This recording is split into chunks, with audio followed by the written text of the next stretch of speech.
Good morning from Sacred Space at Titania's Realm. Shabbat Shalom, for those of you who are Jewish or have Jewish ancestry or connectivity. And and in honour of today's celebration of love, St. Valentine's Day, may there be love across all vortices, paradigms, dimensionalities, right across this blue swirling marble and right across the multiverses. May there be love and truth and honour and integrity, sweetness and kindness too. Blessed be. It's nice to live in Titania's realm, you know, where you can just manifest all your hopes and dreams just by wishes and intentionality and attitude alone. It's a great pity that other humans don't always resonate with me, but as I posted last night in community, I've been shown an image of a cymatic plate with all the shapes forming from the sand being vibrated on and off by different frequencies and resonances, and forming their own little geometric shapes according to the music of the spheres. So I'm being reminded that love is available to me. I might not have found it yet, but it's out there somewhere, and when it recognizes my frequency and my soul signature, we'll be jumping up together for joy, surrounded by our community, our tribe, our people. Or if it doesn't happen till I transition this physical form, surrounded by other spirits that are in the same integral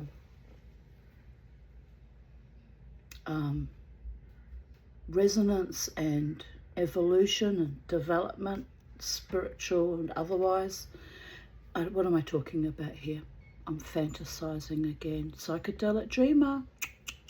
She fantasizes. But you know what I mean. We'll find each other and we'll be together for the rest of our lives and physicality and form, and or we'll be together but separate through the one dimensionality of the internet, or we'll be together when we finally transmute the dross and the physicality and the needs of human bodies, and the brainwashing and the gaslighting and the scapegoating and the othering that came with the mental constructs that have been fed to us for decades.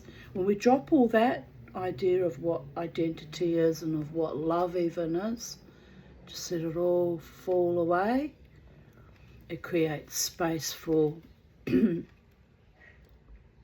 real love, eternal love, powerful love, joyful love, and kind love. But that's my hope anyway for my future. How about you?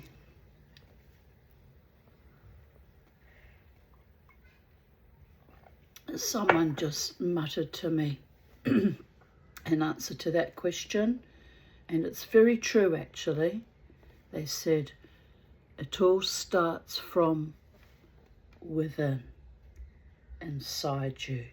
Everything you ever needed or desired or aspired to or wanted or craved or longed for or cried over or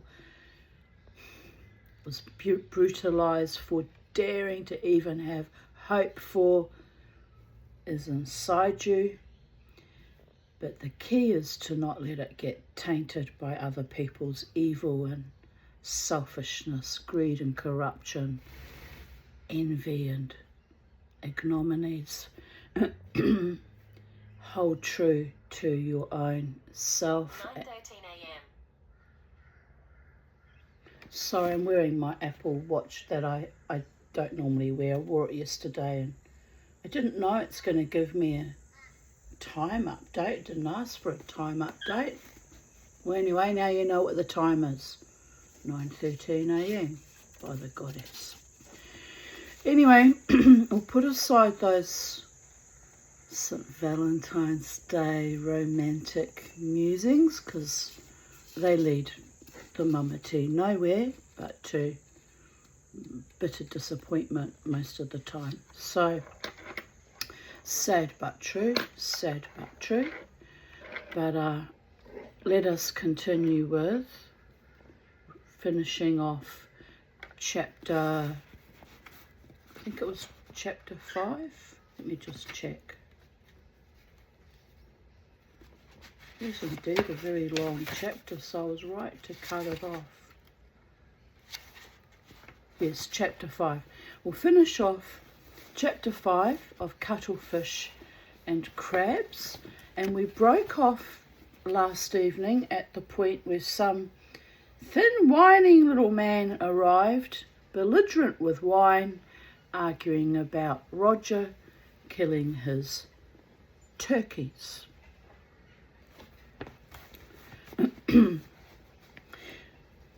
My heart sank. One calamity was being succeeded by another. Roger, we knew, had the most reprehensible habit of killing chickens. He derived a lot of innocent amusement in the spring and summer by chasing swallows. They would drive him into an apoplectic fury by zooming past his nose and then flying along the ground just ahead of him while he chased them, bristling with rage, uttering roars of fury. The peasants' chickens used to hide in the myrtle bushes. Birds just went flying past my window then. Very cute, birdie boys. Synchronicities abound at sacred space too.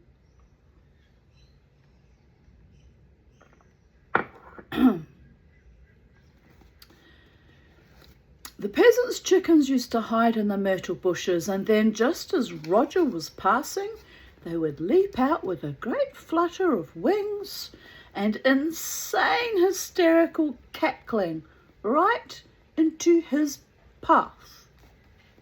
Roger, I was sure, was convinced that these chickens were a sort of ungainly swallow that he could get to grips with, and so, in spite of yells of protest on our part, he would leap on them and kill them with one swift bite.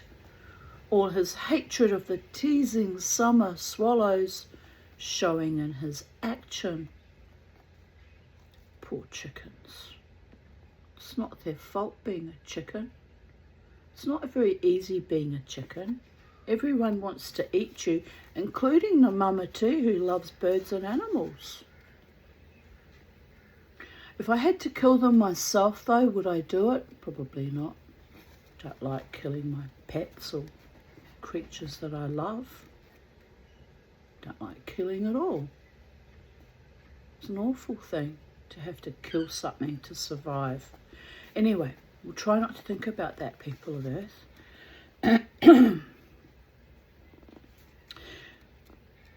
No punishment had any effect on him.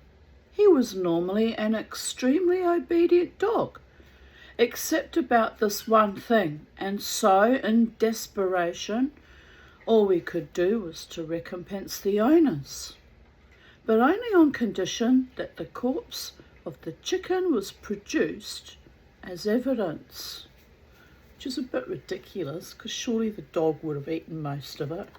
Anyway, I just didn't want to get scammed by the peasants asking for money for dead chickens that didn't die.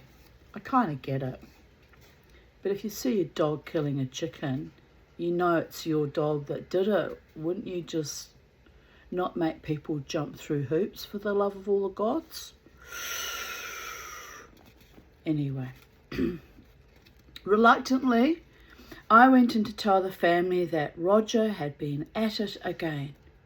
Christ, said Leslie, getting laboriously to his feet. You and your sodding animals. Now, dear, said Mother placatingly. Jerry can't help it if Roger kills chickens. Turkeys, said Leslie. I bet he'll want a hell of a lot for those. Have you cleaned up the veranda, dear? Inquired Mother. Larry removed a large handkerchief drenched in eau de cologne, which he had spread over his face. Does it smell as though he's cleaned up the veranda? He inquired. I suspect that stench would be quite hard to get rid of, actually. Probably last at least a week. Ugh, dead turtle guts all over my front veranda. I probably would have gone berserk too.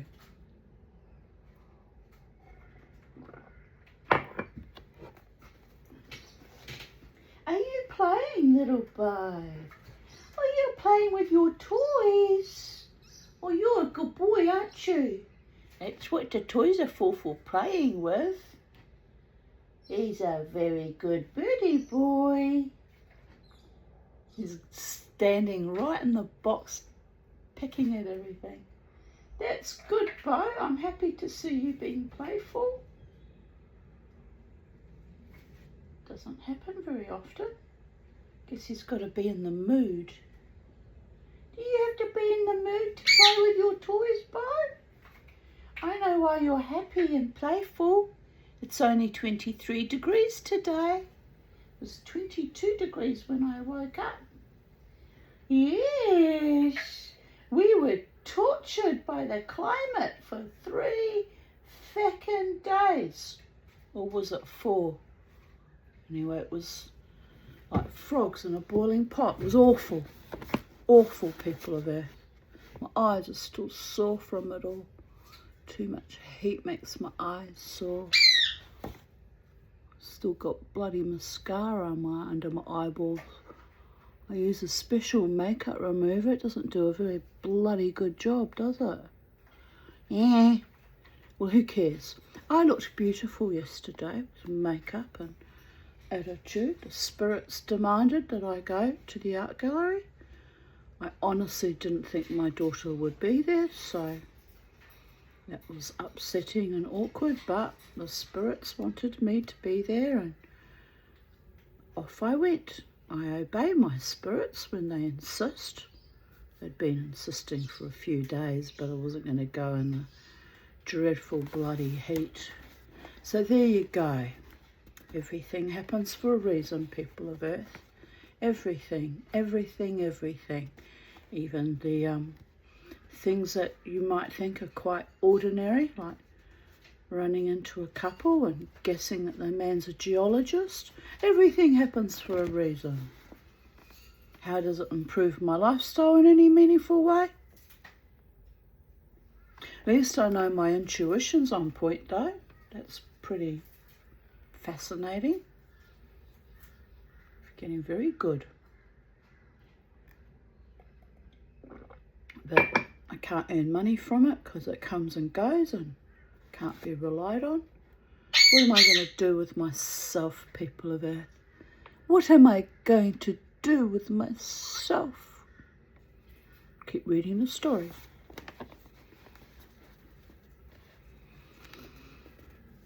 I said hastily that I was just about to do it and followed Leslie to see the outcome of his conversation with the turkey owner. Well, said Leslie belligerently, striding out onto the veranda. What do you want? The man cringed, humble and servile and altogether repulsive. Be happy, Kyrie. Be happy, he said, greeting Leslie. Be happy, Leslie replied in a gruff tone of voice that implied he hoped the man would be anything but. What do you wish to see me about? My turkeys, Kyrie, explained the man.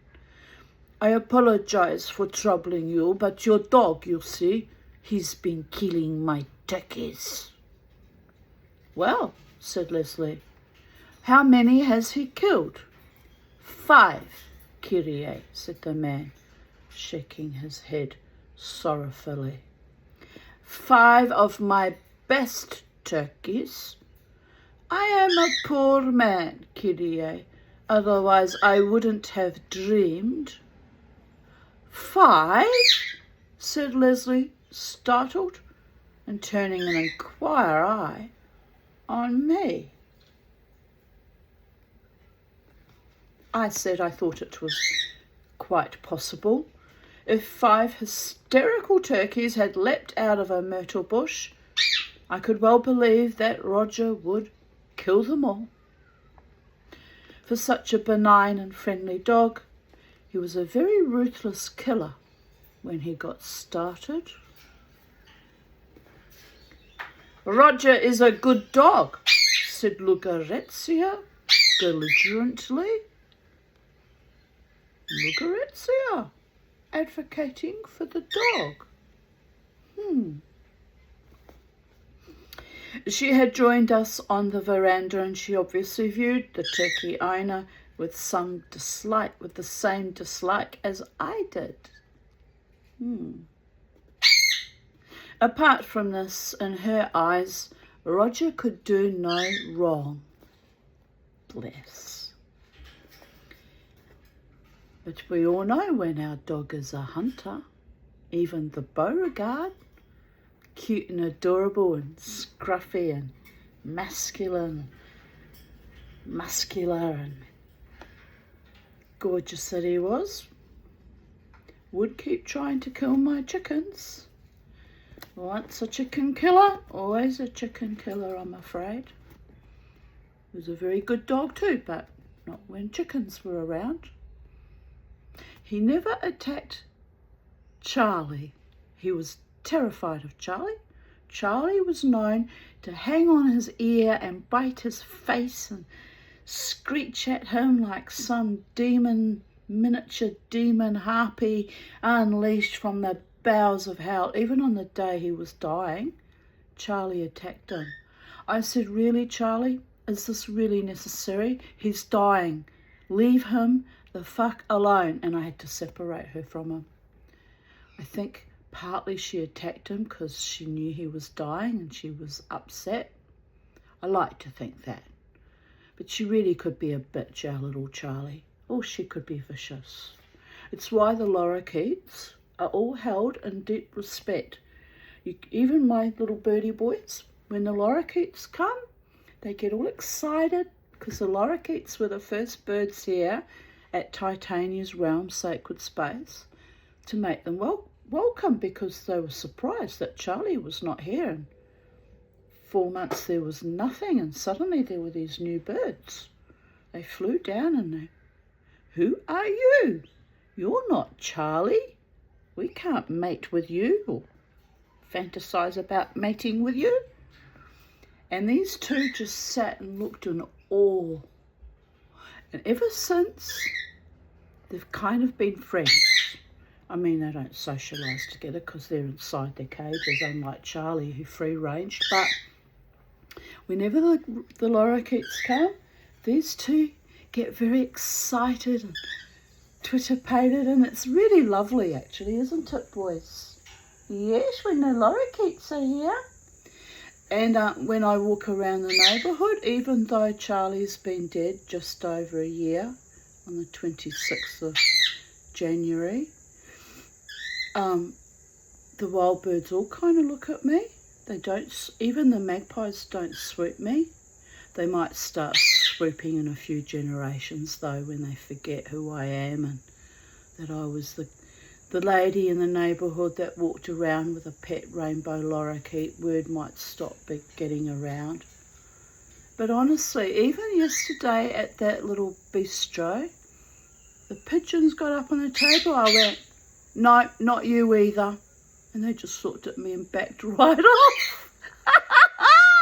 As if they understood that I just wanted to be left to eat my chips, people of Earth.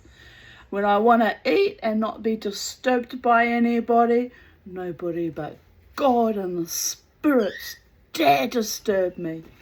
But anyway, it was cute. It was cute. And then the little boy one, pigeon, I knew he was a male because he was very pretty and much prettier colouring. He sat and looked at me with great curiosity, like, who is she to tell us to behave? But they behaved.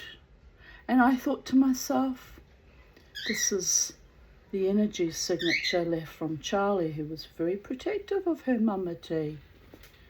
It's a pity I couldn't take her to the casino and the clubs and have her stand in her little tiny psychedelic feathery authority and tell all the creepy men to fuck the hell off and get away from her mama. But don't worry, I was more than capable of doing that for myself. But, oh, she was cute. But I digress. Where were we? In her eyes, Roger could do no wrong. Well, said Leslie, making the best of a bad job, if he's killed 5 turkeys, he's killed 5 turkeys. Such is life.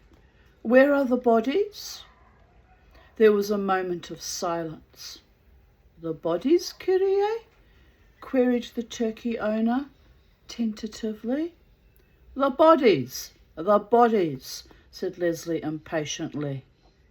You know, the bodies of the turkeys. You know we can't pay until you produce the bodies. But that's not possible, said the turkey owner nervously.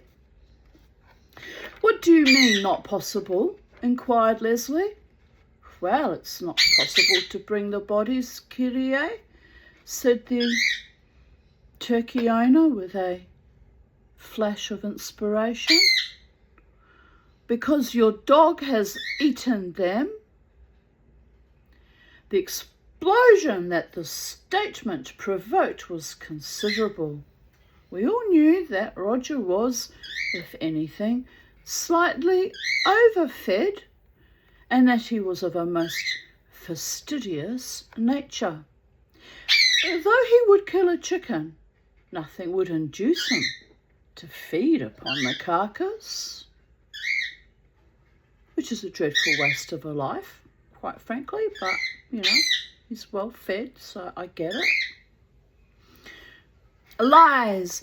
Lies! shrilled Lugavezia, her eyes swimming with tears of emotion. He's a good dog. He's never eaten anything in his life that he's killed, shouted Leslie. Never. But 5 of my turkeys, said the little man. 5 of them he's eaten. When did he kill them? Roared Leslie. This morning, Kyrie. This morning, said the man, crossing himself. I saw it to myself, and he ate them all. Now, there's no way a dog would eat 5 turkeys, which are very large birds, in one morning. So even I know that's a lie now.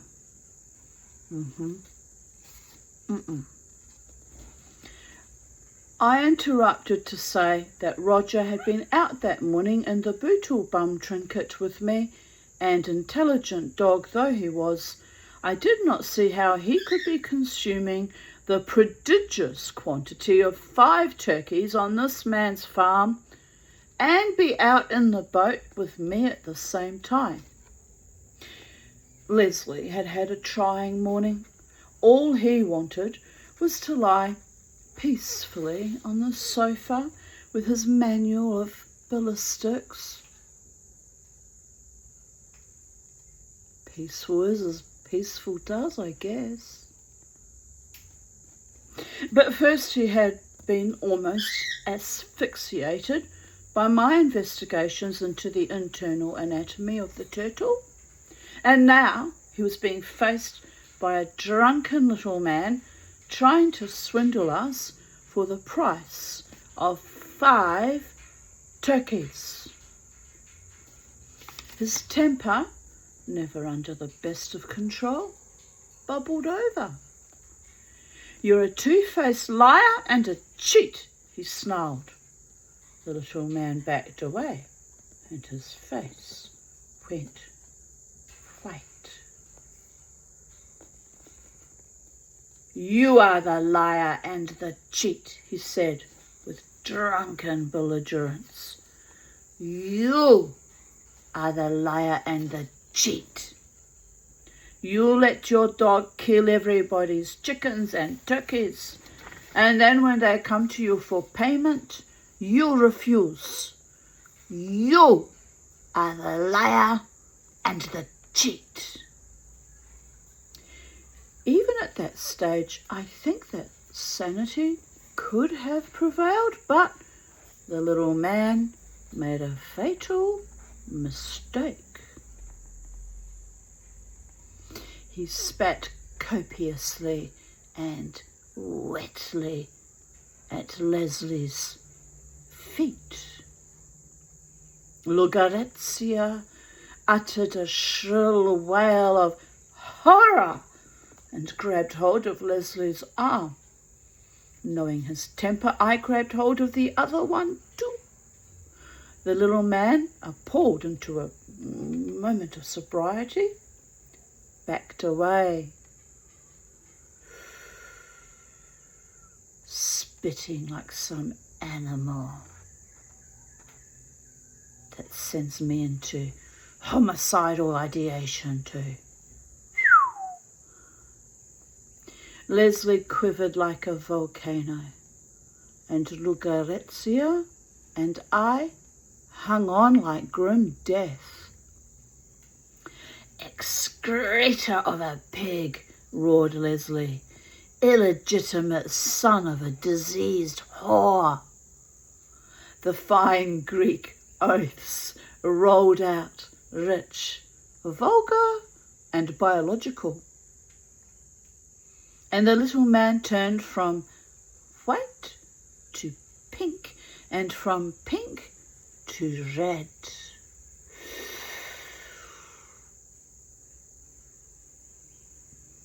He had obviously been unaware of the fact that Leslie had such a command over the frutia of the Greek insults. "You'll be sorry," he quavered. "You'll be sorry." He spat once more with a pathetic sort of defiance, and then turned and scuttled down the drive. It took the combined efforts of the family and Lucrezia 3/4 of an hour to calm Leslie down with the aid of several large brandies. "Don't you worry about him, Kyrie Leslie," was Lucrezia's final summing up. "He's well known in the village as a bad character. Don't you worry about him." But we were forced to worry about him, for the next thing we knew, he had sued Leslie for not paying his debts and for defamation of character. Spiro, when told the news, was furious. "Gollies, Mrs. Durrells," he said, his face red with wrath. "Why don't you let Master Leslie's shoot the son of a bitch?" "I don't think that would really solve anything, Spiro," said Mother. "What we want to know now is whether this man has any chance of winning his case." "Winnings?" said Spiro with fine scorn. "That bastard won't win anythings. You just leaves it to me. I'll fixes it." "Now, don't go and do anything rash, Spiro," said Mother. "'Twill only make matters worse." "I won't do anything rash," Mrs. Doddles, but I'll fixes that bastard. My kind of man knows how to fix a bastard. Get a bit tired of having to do my own work all the time. So many bastards, so little time. Nunc caperendum et bastardos. Never let the bastards grind us down. But they really are legion, and it gets tiring. So tiring. For several days, he went about with an air of conspiratorial gloom, his bushy eyebrows tangled in a frown of immense concentration, only answering our questions monosyllabically. Then one day, a fortnight or so before the case was due to be heard, we were all in town on a shopping spree. Eventually, weighed down by our purchases, we made our way to the broad tree-lined esplanade and sat there having a drink and exchanging greetings with our numerous acquaintances who passed by, not passed as in popped their clogs. But you knew that, didn't you? Sometimes the mummy overthinks things, people of Earth.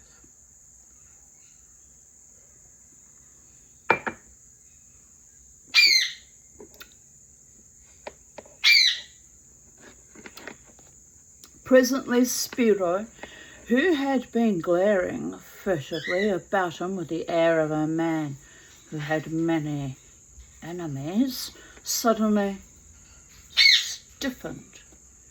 He hitched his great belly up and leaned across the table. Master Leslie's, you sees that man's over there, that one with the white hair? He pointed a sausage-like finger at a small, neat little man who was placidly sipping a cup of coffee under the trees. Well, what about him? Inquired Leslie. He's the judge's, said Spiro. What judge? Said Leslie, bewildered. The judge's who is going to try your case, said Spiro. I wants to go to, wait a minute here.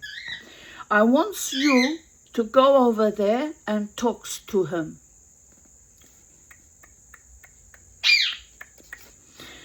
Do you think that's wise? Said Leslie. He might think I'm trying to muck about with the course of justice and give me 10 years in prison or something.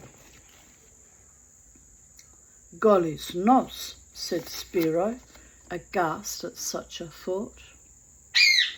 He wouldn't put Master Leslie's in prison. He knows better than to do that's what I am's here. To do that while I am's here, sorry. But even so, Spiro, don't you think he'll think it a little funny if Leslie suddenly starts talking to him? Asked Mother. Golly's nos, said Spiro. He glanced about him to make sure that we weren't overheard, leaned forward and whispered, he collects stamps. The family looked bewildered. You mean he's a philatelist? Said Larry at length. Not to be confused with a philatelist, you understand.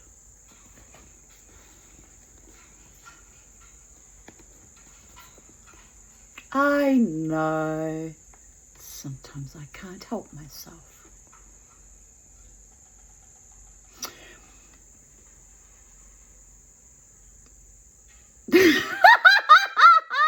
Never mind.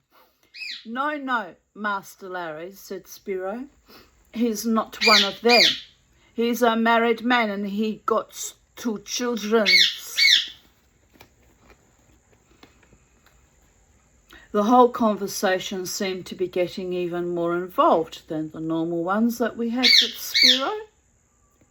What? Said Leslie patiently. Has his collecting stamps got to do with it? I will take you over there, said Spiro, laying bare for the first time the Machiavellian intricacies of his plot. And Jules tells him that you will get him some stamps from England. But that's bribery, said Margot, shocked. It isn't bribery, Mrs. Margot, said Spiro. He collects stamps. He wants stamps. I should think if you tried to bribe him with stamps, he'd give you about 500 years penal servitude, said Larry to Leslie judiciously. I asked eagerly whether, if Leslie was condemned, he would be sent to Vido, the convict settlement on a small island that lay in the sparkling sea half a mile or so from the town. No, no, dear, said Mother, getting increasingly flustered. Leslie won't be sent to Vido. I felt this was rather a pity. I already had one convict friend serving a sentence for the murder of his wife, who lived on Vido. He was a trustee, and so had been allowed to build his own boat and row home for the weekends. I don't think he murdered his wife. Surely they wouldn't let him roam about if he was a wife murderer. Oh, wait. Here in contemporary Australian society, they let PDF files and serial killers run amok. Some of them are even in government. Who knew? One likes to believe in natural justice and some kind of order of things, but when the world is inside out with its arse dragging and its pockets hanging out of its trews, what can you expect? Really, what can one expect but nothing but negligence and corruption, arseholery? Have to take a moment. Digital ID, no cash at bistros. Fuck off. Mama T has spoken.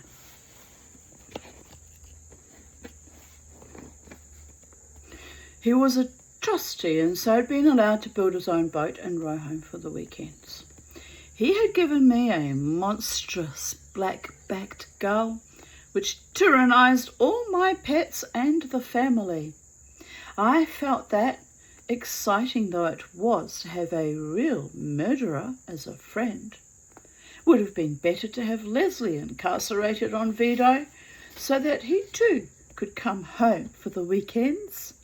To have a convict brother would, I felt, be rather exotic. I don't see that if I just go and talk to him, it can do any harm, said Leslie. I wouldn't, said Margot. Remember, there's many a slip without a stitch. I do think you ought to be careful, dear, said Mother. I can see it all, said Larry with relish. Leslie with a ball and chain. Spiro too, probably as an accessory. Margot knitting them warm socks for the winter. Mother sending them food parcels and anti-lice ointment. Oh, do stop it, Larry, said Mother crossly. This is no laughing matter. All you've got to do is to talk to him, Master Leslie's, said Spiro earnestly. Honest to God's, you've got to. Otherwise, I can't fixes it. Spiro had, prior to this, never let us down. I'm going to sneeze. One moment. Just waiting for the itch to stitch, and it's passed. Not without a little bit of watering in my corners of my eyes. The sensation was real, even though the sneeze did not expostulate. It'll come later, probably, when it wants to. These sneezes that I have no control over. That's one thing, people of Earth, you cannot always control. The hair on your head and sneezing.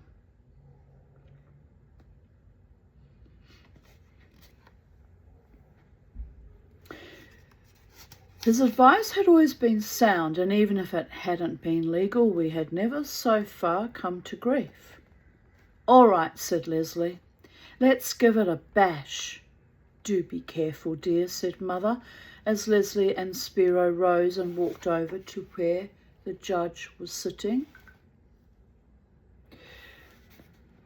It's telling me to stand. I need a watch to tell me to stand. Digital ID. Fuck off! It's probably good for my health. Shall I stand and be a submissive little human at the mercy of a machine? No. Hell no, I won't go. Although, interestingly, apparently I walked 4.5 kilometres yesterday, walking around the art gallery and getting there and back. It's a good bit of exercise, wasn't it? More than usual.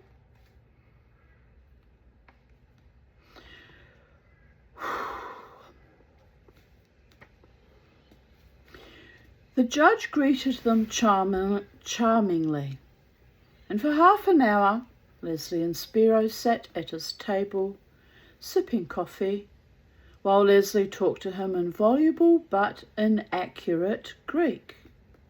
Presently the judge rose and left them with much handshaking and bowing. They returned to our table, where we waited agog for the news. "Charming old boy," said Leslie. "Couldn't have been nicer. I promised to get him some stamps. Who do we know in England who collects them?" "Well, your father used to," said Mother. "He was a very keen philatelist when he was alive." "Gollies, don't says that, Mrs. Durrell," said Spiro in genuine anguish. A short pause ensued while the family explained to him the meaning of the word philatelist. "I still don't see how this is going to help the case," said Larry, "even if you inundate him with penny blacks." "Never use mines, Master's Larry's," said Spiro darkly. "I said I'd fixes it, and I will. You just leaves it to me." For the next few days, Leslie, convinced that Spiro could obstruct the course of justice, wrote to everybody he could think of in England and demanded stamps. The result was that our mail increased threefold, and that practically every free space in the villa was taken up by piles of stamps which, whenever a wind blew, would drift like autumn leaves across the room, to the vociferous snarling delight of the dogs. As a result of this, many of the stamps began to look slightly the worse for wear. "You're not going to give him those, are you?" said Larry, disdainfully surveying a pile of mangled, semi-masticated stamps that Leslie had rescued from the jaws of Roger half an hour previously. Well, stamps are supposed to be old, aren't they? Said Leslie belligerently. As a former philatelist, I still have some stamps in my collection. Nothing of any value.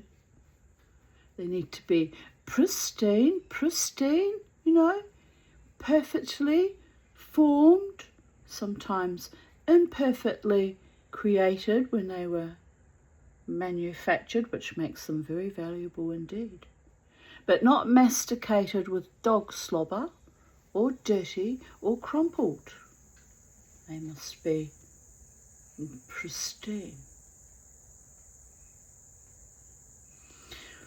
Old perhaps, said Larry, but surely not covered with enough spittle to give him hydrophobia. Well, if you can think of a better bloody plan, why don't you suggest it? Inquired Leslie.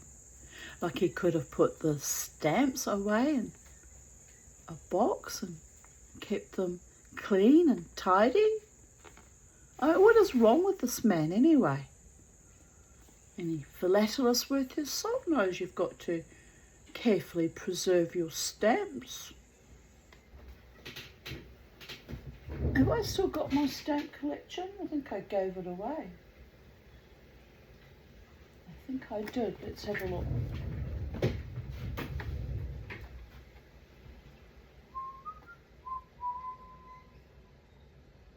Yes. Yes, I gave it away.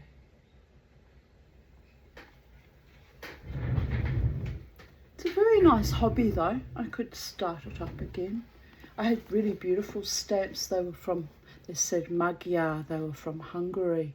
The Hungarian stamps, I think, were the prettiest of them all. Yes, I liked those ones. Some of them I decoupaged into my dining table because I loved them so much. But anyway, where was I?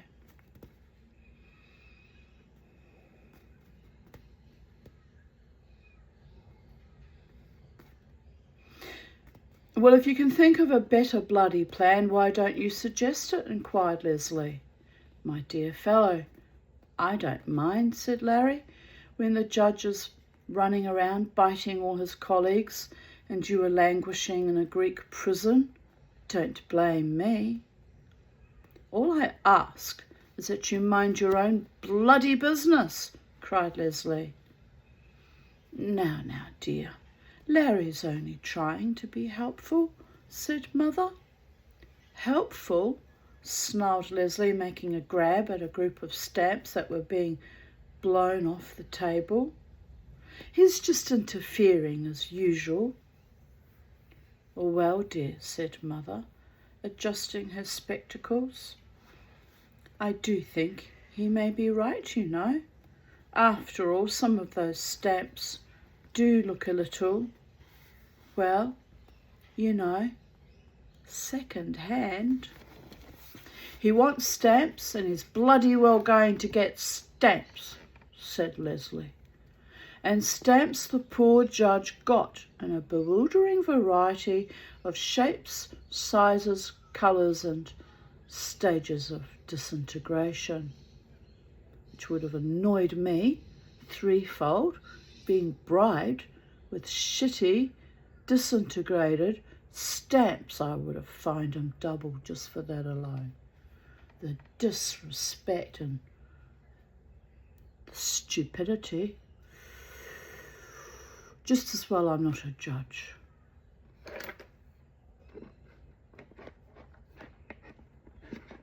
I'd make a very excellent judge because I'm very fair-minded and I believe in justice.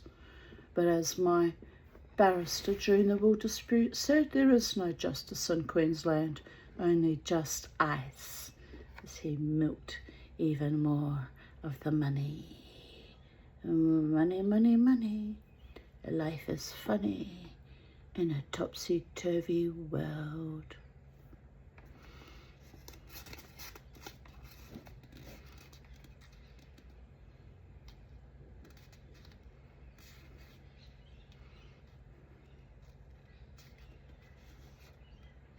Then another thing happened that increased Leslie's confidence in winning the case 100-fold.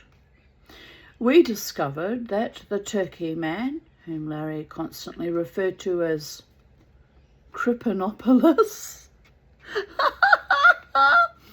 had been unwise enough to subpoena Lucrezia as a witness for the prosecution. Lucretia, furious, wanted to refuse until it was explained to her that she could not. "Imagine that man calling me as a witness to help him," she said. Well, don't you worry, Kyrie Leslie.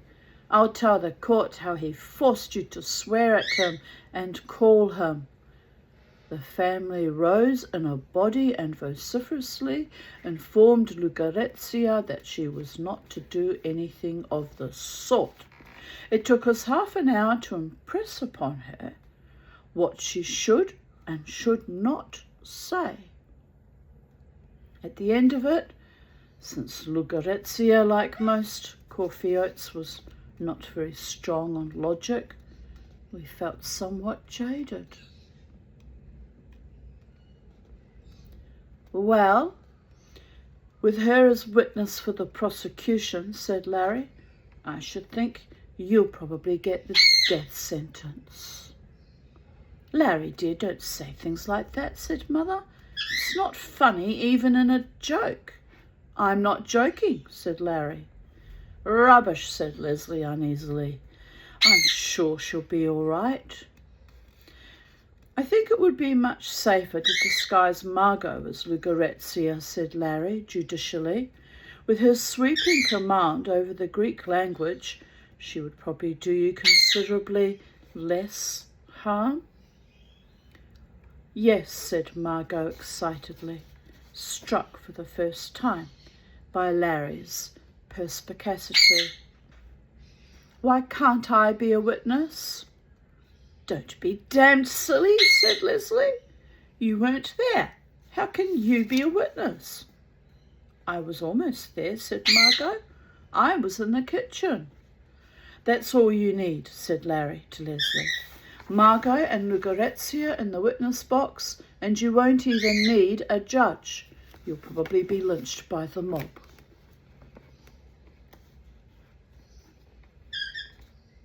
When the day of the case dawned, Mother rallied the family. "It's ridiculous for us all to go," said Larry. "If Leslie wants to get himself in prison, that's his affair. I don't see why we should be dragged into it. Besides, I wanted to do some writing this morning." "It's our duty to go," said Mother firmly. We must put on a bold front. After all, I don't want people to think that I'm rearing a family of jailbirds. So we all put on our best clothes and sat waiting patiently until Spiro came to collect us. "Now don't you worries, Master Leslies," he scowled with the air of a warder in the condemned cell. "Everything's going to be okay." But in spite of this prophecy, Larry insisted on reciting the Ballad of Reading Jail as we drove into town, much to Leslie's annoyance. The courtroom was a bustle of uncoordinated activity. People sipped little cups of coffee while other people shuffled through piles of papers in an aimless but dedicated way, and there was lots of chatter and laughter. Crippinopolis was there in his best suit, but avoided our eye. Lucrezia, for some reason best known to herself, was clad entirely in black. It was, as Larry pointed out, a premature move. Surely she should have reserved her mourning for after the trial. "Now, Master Leslie's," said Spiro, "you stands there and I stands there and translates for you." "What for?" inquired Leslie, bewildered. "Because you don't speak Greeks," said Spiro. "Really, Spiro," protested Larry, "I admit his Greek is not Homeric, but it's surely perfectly adequate." "Master Slarys," said Spiro, scowling earnestly. "Master Leslie's, I mustn't speak Greeks."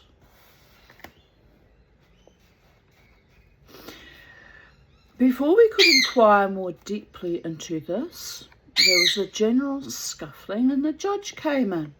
He took his seat and his eyes roved about the court.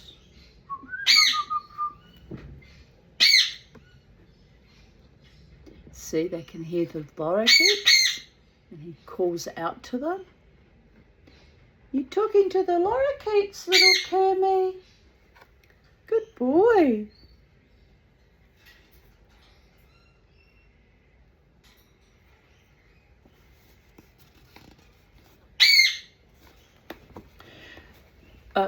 Before we could inquire more deeply into this, there was a general scuffling and the judge came in. He took his seat and his eyes roved round the court, and then, catching sight of Leslie, he beamed and bowed. I'm getting very tired again, and we're not even through this part 2 yet. 56 minutes. Someone whistle Mama T home. Back in the room. Sorta, kinda. "Hanging judges always smile like that," said Larry. "Larry, dear, do stop it," said Mother. "You're making me nervous." There was a long pause while what was presumably the clerk of the court read out the indictment. Then Kripanopoulos was called to give his evidence. He put on a lovely performance, at once servile and indignant, placating but belligerent. The judge was obviously impressed, and I began to get quite excited. Perhaps I would have a convict for a brother after all. Then it was Leslie's turn. "You are accused," said the judge, "of having used defamatory and insulting language to this man and endeavouring to deprive him of rightful payment for the loss of 5 turkeys killed by your dog."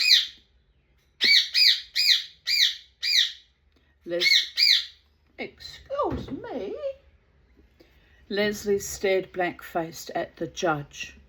"What's he say?" he inquired of Spiro. Spiro hitched his stomach up. "He says, Master Leslie's," and his voice was so pitched that it rumbled through the courtroom like thunder.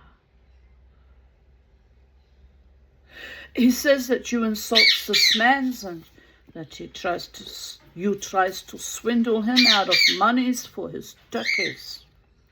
"That's ridiculous," said Leslie firmly. He was about to go on when Spiro held a hand like a ham up and stopped him. He turned to the judge. "The Kyrios denies the charge," he said. "It would be impossible for him to be guilty anyway, because he doesn't speak Greek." "Christ!" groaned Larry sepulchrally. "I hope Spiro knows what he's doing." "What's he saying? What's he doing?" said Mother nervously. "As far as I can see, putting a noose around Leslie's neck," said Larry. The judge, who had had so many coffees with Leslie, who had received so many stamps from him, and who had had so many conversations in Greek with him, stared at Leslie impassively.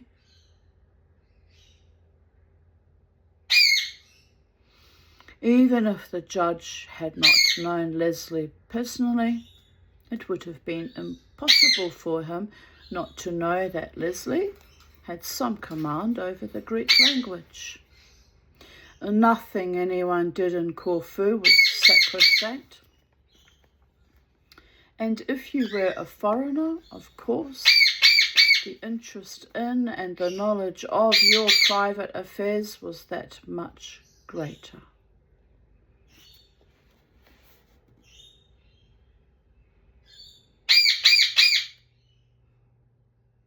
We're going to get more rain soon, judging by what the birds have to say about it all. All right, Kermie, it's all right. Water from the heavens is perfectly wonderful after the dreadful dry heat we had. Foul it was. It wasn't dry heat, it was humidity, but you know what I mean. The ground is parched.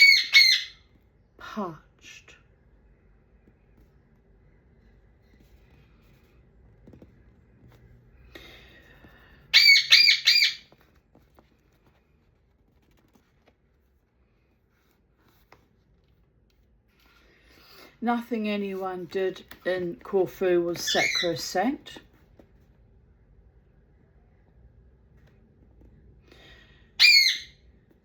And if you were a foreigner, of course, the interest in and the knowledge of your private affairs was that much greater. We waited with bated breath for the judge's reactions. Spiro had his massive head slightly lowered like a bull about to charge. I see, said the judge dryly. He shuffled some papers aimlessly for a moment and then glanced up. I understand, he said, that the prosecution has a witness. I suppose we had better hear her. It was Lugarezia's big moment. What's going on, little munchkins? Are you playing in your food? You meant to eat the food, not play in it, you mad bird. That's how it's getting all scattered all over the floor. Oh, honestly. It's like a belligerent, bloody budgie, only he's a Indian ringneck.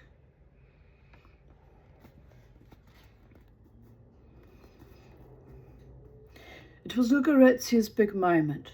She rose to her feet, folded her arms and stared majestically at the judge. Her normally pale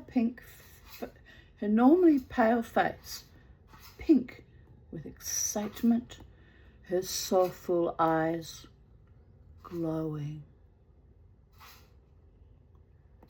You are Lugarezia Condos, and you are employed by these people as a cook? Inquired the judge.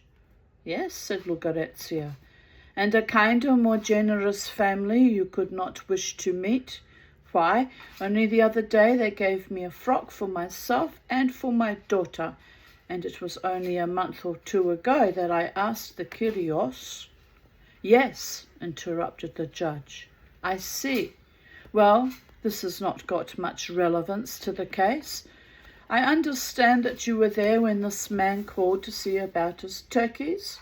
Now tell me in your own words what happened. Larry groaned.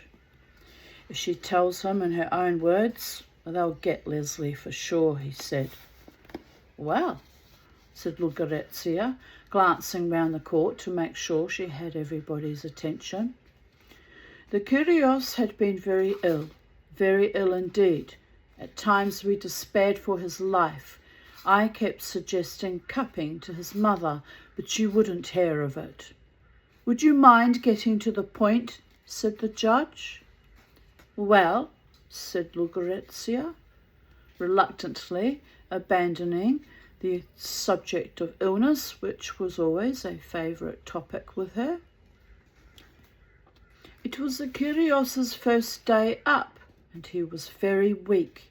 Then this man, she said, pointing a scornful finger at Cripanopoulos, arrived dead drunk and said that their dog had killed 5 of his turkeys. Now the dog wouldn't do that, Kyrie Judge. A sweeter, kinder, nobler dog was never seen in Corfu. The dog is not on trial, said the judge. Well, said Lucrezia. When the Kyrios said quite rightly that he would have to see the corpses before he paid the man said he couldn't show them because the dog had eaten them. This is ridiculous, as you can well imagine, Kyrie Judge, as no dog could eat 5 turkeys. You are supposed to be a witness for the prosecution, aren't you? Said the judge. I ask only because your story doesn't tally with the complainant's. Him, said Lucretia. Wonder why they keep calling her Lucretia when her name is Lucrezia. I guess Lucretia's the Italian version of her name. Je ne sais quoi. Him, said Lucretia. You don't want to trust him. He's a drunkard and a liar, and it is well known in the village that he has got 2 wives. So you are telling me, said the judge, endeavouring to sort out this confusion, that the Kyrios didn't swear at him in Greek and refuse payment for the turkeys? Of course he didn't, said Lucretia. A kinder, finer, more upstanding Kyrios. Yes, all right, said the judge. He sat pondering for some time while we all waited in suspense. Then he glanced up and looked at Cripanopoulos. I can see no evidence, he said, that the Englishman behaved in the way you have suggested. Firstly, he does not speak Greek. He does speak Greek, shouted Cripanopoulos wrathfully. He called me up. Will you be quiet? Said the judge coldly. Firstly, as I was saying, he does not speak Greek. Secondly, your own witness denies all knowledge of the incident. It seems to me clear, however, that you endeavoured to extract payment for turkeys which had not, in fact, been killed and eaten by the defendant's dog. However, you are not on trial here for that, so I will merely find the defendant not guilty, and you will have to pay the costs. Immediately pandemonium reigned. Cripanopoulos was on his feet, purple with rage, shouting at the top of his voice and calling on Saint Spiridion's aid. Spiro, bellowing like a bull, embraced Leslie, kissed him on both cheeks, and was followed by the weeping Lucrezia, who did likewise. It was some time before we managed to extricate ourselves from the court, and, jubilantly, we went down to the esplanade and sat at a table under the trees to celebrate. Hello, Scrub Turkey. Have you come to ask for your food? And just like that, he jumped down. Presently the judge came past, and we rose in a body to thank him and invite him to sit and have a drink with us. He refused the drink shyly and then fixed Leslie with a penetrating eye. I wouldn't like you to think, he said, that justice in Corfu is always dispensed like that. But I had a long conversation with Spiro about the case, and after some deliberation I decided that your crime was not as bad as the man's. I hoped it might teach him not to swindle foreigners in future.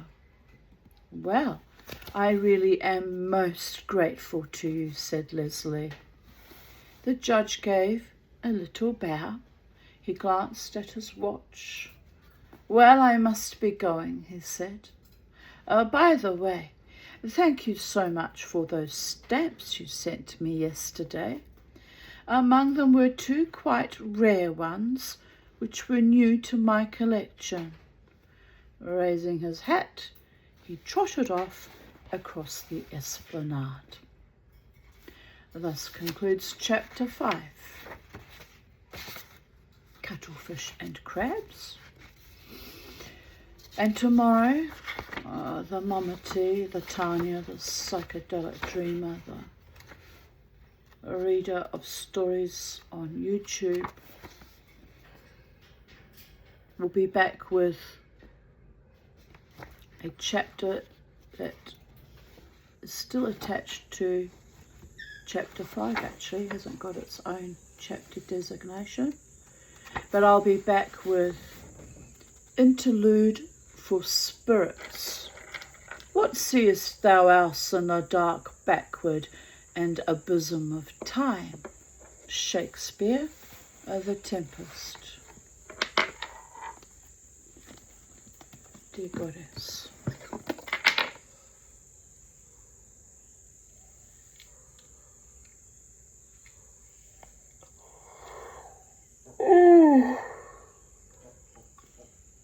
Right. Good morning. Have a beautiful day wherever you are in the space-time continuum, and what seest thou? Goddess bless.